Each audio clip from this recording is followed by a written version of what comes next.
ओम नमो भगवते वासुदेवाय नमः। गरुड़ पुराण छठवां अध्याय।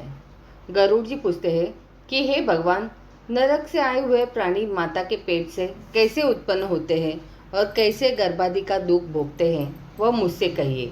श्री विष्णु भगवान कहते हैं कि स्त्री और पुरुष के प्रसंग से, वीर्य और रस से, गर्भ में ठहर जाने से जैसे मनुष्य उत्पन्न होता है, वह तुमसे कहता हूँ। जिस ऋतुकाल में 3 दिन इंद्र की ब्रह्म हत्या रहती है, उन्हीं दिनों में पापियों के देह की उत्पत्ति होती है। ऋतु दर्शन के पहले दिन चांडाली, दूसरे दिन ब्रह्मधातिनी और तीसरे दिन धोबिन संज्ञा होती है। यही नरक से आए हुए की माता होती है। देव दुष्ट अपने कर्म से शरीर की उत्पत्ति के लिए प्राणी पुरुष के वीर्यकण के आधार से स्त्री के उदर में प्रवेश करता है। यहाँ यह विशेष है कि वीर्याधिक से पुरुष, रज की अधिकता से स्त्री और दोनों के समान होने से नपुंसक होता है तथा वीर्य रज के विभाग से 2-3 आदि संतानें होती है। एक रात्रि में कलल, 5 रात्रि में बुद्धल बुलबुला के समान गोल, 10 दिन में करकंदू बेर के फल के समान और इसके बाद मांसपेशी अथवा पक्षी आदि में अंडे के रूप को होता है। 1 महीने में शीर और 2 महीनों में बाहु आदि अंगों से युक्त होता है तथा तीसरे महीने में नख, बाल, हड्डी, खाल और लिंगादि के छिद्र होते हैं। चौथे महीने में 7 धातुओं और 5वें महीने में भूख और प्यास उत्पन्न होती है। 6ठे महीने में जरायु की झिल्ली के में लिपटा हुआ दाहिनी कोख में घूमने लगता है।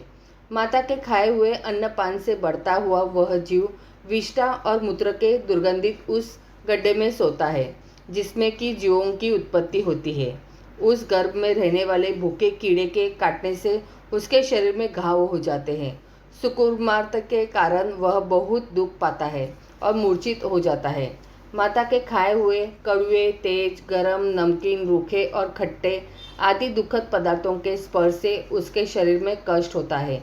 वहाँ वह जरायु में लिपटा और बाहर आंतों से घिरा हुआ कोष में शीर करके पीठ और गर्दन झुकाए हुए पिंजरे में फंसे हुए पक्षी की तरह अपने अंगों को हिलाने डुलाने में समर्थ होता है। वहाँ भाग्यवश पूर्व जन्म का स्मरण हो जाता है, जिससे सैकड़ों जन्मों के लिए किए हुए कर्मों का स्मरण कर लंबी श्वास लेता हुआ सुख नहीं पाता है, अर्थात बहुत दुखी होता है। सप्त धातु रूप बंधन में बंधा हुआ ऋषि जीव डर का मारा हाथ जोड़कर व्याकुल वाणी से उस भगवान की स्तुति करता है जिसने कि उदर में स्थापित किया है। 7वें महीने के प्रारंभ से ही ज्ञान पाकर डरा हुआ वह प्राणी प्रसूति की वायु से एक जगह नहीं रहने पाता है।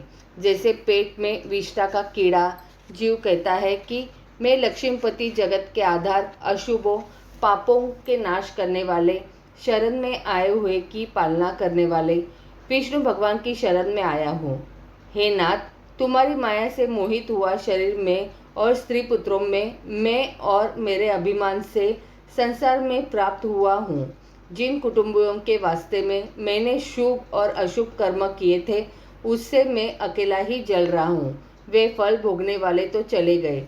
यदि मैं इस योनि से छूट जाऊंगा तो आपके चरणों का स्मरण करूंगा, फिर ऐसा उपाय करूंगा जिससे मैं मुक्त हो जाऊंगा।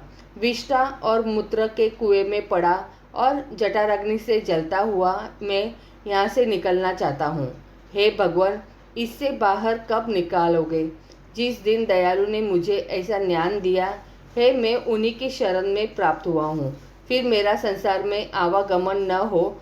मैं गर्भ से बाहर कभी नहीं जाना चाहता, क्योंकि वहाँ जाने पर पाप कर्मों से दुर्गति हो जाएगी। इसलिए बड़े दुख में पड़ा हुआ मैं क्लेश रहित हूँ। आपके चरणों का सहारा लेकर संसार से अपना उद्धार करूँगा। श्री भगवान कहते हैं कि हे गरुड़, इस प्रकार की मतिवाल 10 महीने का जीव गर्भ में स्तुति करता हुआ नीचे को मुख किए हुए प्रसूति की वायु से पैदा होने के लिए प्रेरित किया जाता है। उस वायु से एकाएकी फेंका हुआ वह दुखी प्राणी नीचे को शरीर की शीर किए हुए बड़े कष्ट से बाहर निकलता है, जिससे श्वास लेना भूल जाता है और स्मृति नष्ट हो जाती है। पृथ्वी में पड़ा हुआ वह विष्ठामृत में पड़े हुए विष्ठा के कीड़े की तरह चेष्टा करता है। इसके विपरीत गति को प्राप्त हुआ वह पूर्व का ज्ञान लुप्त हो जाने से रोने लगता है। गर्भ में, रोग में, श्मशान में और पुराण सुनने में जो मति होती है, यदि वैसी मति स्थिर रहे तो बंधन से कौन नहीं छूट जाए। कर्म भोग के बाद जब गर्भ के बाहर आ जाता है, तभी विष्णु जी की माया उस पुरुष को मोहित कर लेती है। तब माया से मोहित वह विवश हो कुछ बोल नहीं सकता है।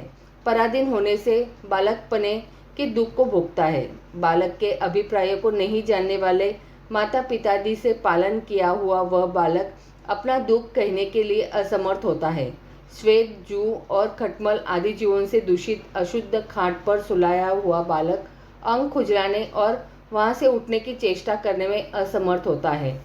कृमि वाले को कृमि काटते हैं, उसी प्रकार उसको डांस, मच्छर और खटमल आदि जीव जब कोमल खाल में काटते हैं, तब वह ज्ञान रहित होने से रोता है। इस प्रकार बालक पाने में दुख को भोगकर फिर पौगंड अवस्था का दुख पाता है। तदंतर यौवन अवस्था में आकर आसुरी संपदा, तब छोटे व्यसनों में फंसा हुआ नीचों की संगति करता है तथा वह महाकामी लंपट शास्त्र और सज्जनों से वैर रखता है।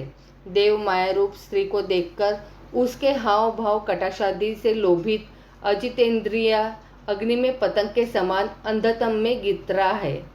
हरिण, हाथी, पतंग, भ्रमर और मछली, ये पांचों एक एक इंद्रियों के विषय में ही फंसकर मर जाते हैं। और यह एक प्रमादी जो पांचों इंद्रियों से पांचों विषयों का सेवन करता है, कैसे नहीं मारा जाए।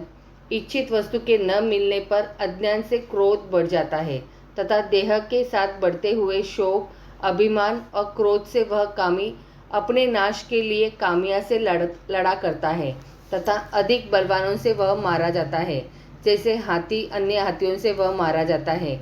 इस प्रकार वह मूढ़ प्राणी विषय में आसक्त होकर अत्यंत दुर्लभ नर देह को वृथा ही नाश कर देता है। अन्था इससे बढ़कर कौन पापी होगा। पशु आदि सैकड़ों जाति में से पृथ्वी पर मनुष्य का जन्म पाना दुर्लभ, मनुष्य में भी ब्राह्मण होना बड़ा दुर्लभ है। उस ब्राह्मण शरीर को पाकर भी यम, नियम, ध्यान, धारणा आदि धर्मों का पालन नहीं करता है और इंद्रियों का सेवन करता है। उसने मानो आलस्य से हाथ में आए हुए अमृत को गिरा दिया है। तरुणा के पश्चात बुढ़ापा पाकर बड़ी बड़ी व्याधियों से घिरकर मर जाता है। पहले के समान अत्यंत दुखदायक नरक को जाता है। इस प्रकार आवागमन रूप कर्म फांसों में बंधे हुए पापी मेरी माया से मोहित हो कभी भी वैराग्य को नहीं पाते हैं। हे गरुड़, इस प्रकार अंत्येष्टिय कर्म से हीन पापियों की नारकीय गति तुमसे कही, फिर और क्या सुनना चाहते हो।